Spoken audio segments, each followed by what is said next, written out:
So yeah, turning 40, it is a bit of a big one, isn't it? Like I feel totally fine with it. Like I've always said 40 is a new 30. And we are so much more younger nowadays. Like I remember being at school and having a teacher who was probably 35 and I was like, oh, she was so old. And but when I do look back at those pictures, we were a lot older, and I think that we're just so much more younger now as well, and I guess we all look after ourselves so much.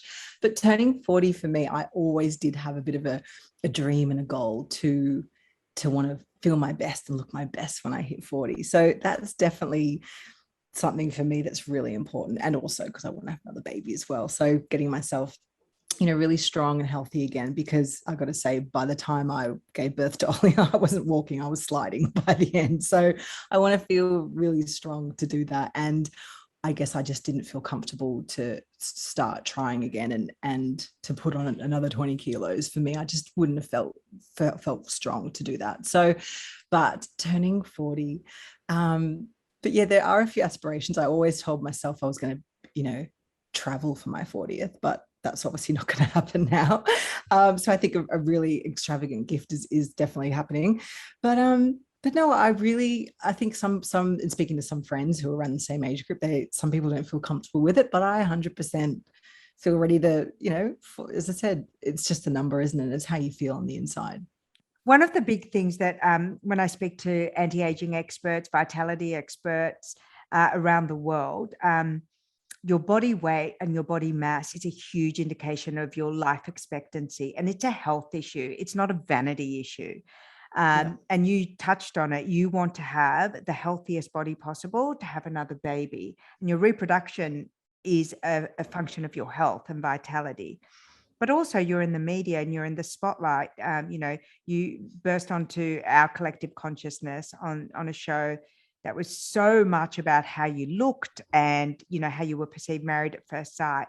And you've come from a background of hair and beauty, again, a very physically oriented industry. But I love that you've made a decision to pursue your weight loss as a pathway to longevity and health and the ability to produce another life. Yes, absolutely. And I think it is a really important conversation that, going on a TV show like that, I kind of wasn't, the normal that was seen on a reality TV show, as in like I wasn't that usual, size 10 to 12. Like I was a curvy 14, 16, really confident. And that did come with a little bit of body shaming and a little bit of trolling for the way that I looked.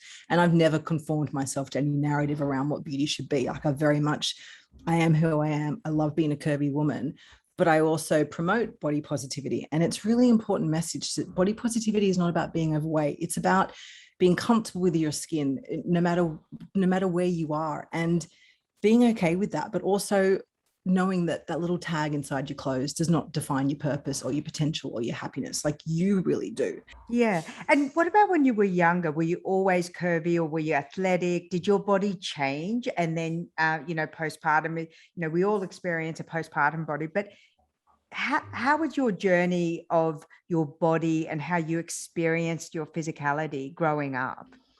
It's really interesting because when I was a teenager, I was very thin, and then as I got a little bit older, the hips came, and I remember actually like bumping into things because I didn't, when you wear like a hat to the races and you have to learn your radius of where you are when you kiss people, my hips all of a sudden popped out, and I remember getting bruises on them because I just walk into things and wouldn't realize where they're growing. And I think I moved to London when I was 21, and I'd never had so much attention ever from men in my life because I did have like these curves and the booty and the small waist. And I just never got that in Australia for some reason, maybe it wasn't like the taste then, it was like the blonde kind of survey girl back then. I'm talking like, 25 years ago. Yeah. Anyway, so moving to London, I don't know, like I did definitely find a new, not that, getting compliments gives you extra confidence, but But it does give I you remember confidence.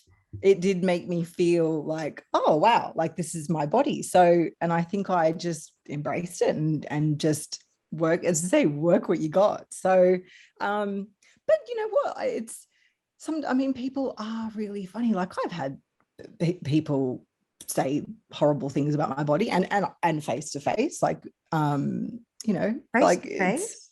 Yeah, yeah. I'm just like thinking back in my times in London. I remember some guy was being a bit flirty at a bar, and I just wasn't interested. And then he just turned around and said something, "Oh, you've got a fat ass," or something like that. And I was like, "Oh, well, 2 seconds ago you were quite interested in that fat ass." So I mean, each to their own. Everyone knows what they like and what they don't. But yeah, no, it's funny. I'm interested to learn about what you learned in the hair and makeup industry and some of the tips and tricks that you've learned about enhancing your beauty and how your style has evolved, from your teens to your 20s to your 30s and now entering your 40s. Yeah, definitely. So I think I always knew my purpose in life was to make people feel really great, which is from painting my mum's face and doing her hair and makeup from when I was 5 years old. So I knew I wanted to be a hair and makeup artist. It's all I ever wanted. So I obviously did that, had a really successful career in the UK, worked in Harrods doing bridal hair and makeup. And I did Napoleon training here. And in my training, you had everything from a year academy, from like theater to special effects. And it was very clear I was there for the glamour side. I did it and I really enjoyed it, but you could see the people in the class who were there for the theater, who just, that was where they shone. And so that kind of aspect of like the glamour makeup and all that was definitely my field. So going to London and doing that, I think I mean, you look back at photos of yourself and at the time you think, God, I look fabulous. And then you look back and you're like, what am I wearing? But I've never really conformed to any kind of, like trend. I've always just kind of, I guess, a bit more classic, timeless kind of feature, of fashion as well, like things that just suit my body.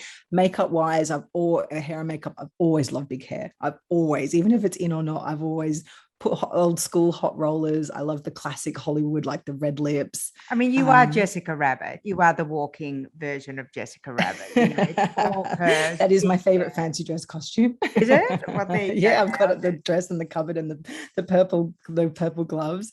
So as I said, I've never, like, of course, you do move with the times of, the brows in the 90s. They were so thin, like they were taken forever to go back. And now the thicker, I do obviously follow trends in that way of what's fashionable, but I've always kind of, I guess, just worn what it makes me feel great, which is that very classic kind of Hollywood kind of look. What's your skincare routine and what do you do from an aesthetics point of view? Do you have injectables? Do you have treatments? Do you have facials? Well, no one has injectables right now, do they? Sadly, no. I was like, everyone's faces are going to be around their ankles by the time we get out of this. I hear you, sister. I hear you. Yeah, I've had like a little bit on my forehead over time, but to be honest, I haven't had that done for about 12 months right now. So, and that's the honest to God truth. So, but I've been using CeraVe, which I have to say is CeraVe's a great brand. Isn't it? It is the most affordable, no frills product. And I went to one of their skin chats and the dermatologist said, wash your face morning and night. And I don't know why, but my whole life, I didn't. I just did it in the nighttime. And it's made such a difference to my skin. And also I get hormonal breakout. Like I'm nearly 40. It doesn't matter how old I get. I'm like, can my skin every month, it just breaks out. But using one of their cleansers, which is more for oily skin, I use that one in the morning and I use the hydrating one at the nighttime. That's been a game changer for me. Would you ever consider surgery for anything? Face, body, boobs? I was having a chat on the Kids Spot, which I'm a co-host of, and we were talking about boobs. And I was saying how one of my girlfriends has just had them done from after breastfeeding.